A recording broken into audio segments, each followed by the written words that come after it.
xaruntan inta badan dhalinyaradu way ka warhayaan waa xarun oo mataqaanaa xirfado kala duwan maaragtay dhalinyarada ka qaataan waxyaalaha aan ka bedeli doono waxaa ka mid ah anagoo si dhow ula shaqaynayno dowladda iyo wasaaradda dhalinyarada isboortiga in maxaan ku yiraahdaa xirfadaha kala duwan hadda kadib halkaa laga qaadanaya inay noqdaan kuwo consultative ah oo maaragtay laga wada hadlay aysan iska noqonin baahi aanan ku salaysnayn dhalinyarada Kismaayo iyo tababar ama xirfad mise shaqo aysan ka warhaynin maaragtay dowladda marka waxaan rabnaa inay noqoto shaqo saddex geesood ah oo wasaaradda ay hogaaminayso dhalinyaradina udub dhaxaad ay u yihiin hay'adina maaragtay markaas ay leedahay maaragtay ay dhageysanayso labadaas dhinac waxaan xoogga saari doonaa maaragtay xirfadaha qofka markuu barto markaas shaqo uu ku heli karo iyo in xaruntan ay noqoto xarun oo mataqaanaa dhalinyarada shaqo war u samaysa oo markaas ay soo shaqo ka helaan waxaa kaloo samayn doonaa maaragtay dhalinyarada muddooyinka ugu dambeeyay ganacsiga aad bay u soo galayeen in maaragtay bandhigyo kala duwan oo maxaan ku yiraahdaa arrimaha ganacsiga iyo sidii dhalinyarada shaqo war ay ugu helaan inaan maaragtay meelahan ku soo bandhigno oo ay noqoto mid joogto ah insha Allah muddooyinka ugu soo socdaan ka shaqayn doonaa waxaa jira haddeertan oo fursad u ah dhalinyarada iyo ururada dhalinyarada Kismaayo ka dhisan in xaruntan ay tahay xarun oo maaragtay leh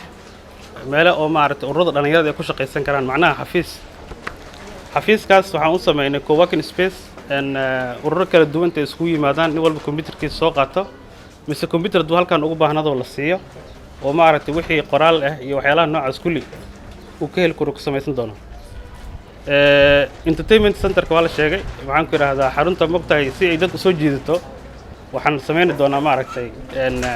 entertainment kala duwan oo dhalinyarada ay aad ugu baahan yihiin oo maaragtay ku damaashaadi karaan in ayadana ku soo darno maxaan ku yiraahdaa fursado badan aan maaragtay gabdhaha u haynaa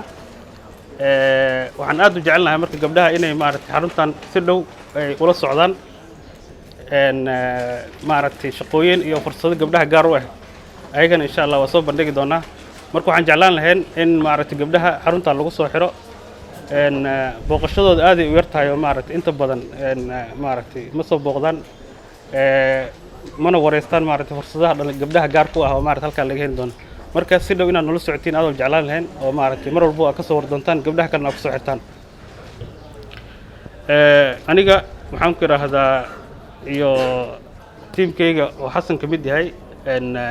maxaan ku yiraahdaa si dhow ayaa maaragtay dhalinyaradu ula shaqayn doonaa maxaan ku yiraahdaa idinkana inaad maaragtay naga war haysaan oo maaragtay mar walba nala soo xiriirtaan ayaan aad u danaynaynaa insha Allah hadda bilow ayay noo tahay maaragtay bilooyin ka dambeeya waxyaalaha qaarkood oo dhalinyarada aad ugu baahan yihiin insha Allah aan ku soo dari doonaa marka fikradiina u baahannahay in maaragtay wixii naga qaldamayna aad nala saxdaan wixii naga dhimana aad noo sheegtaan oo maaragtay sidaan ay wax ku fiican yihiin inaan nala dhahdo aad u danaynaa marka aad u mahadsantiin kuma sii dheeraanayo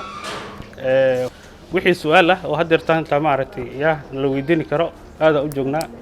koox iyo qof walba wakiil ka ah urur intuu noo yimaado bal haye anagan sidee barnaamijka u gali karnaa intuu yiraahdo soo dhaweynaa aad u mahadsantiin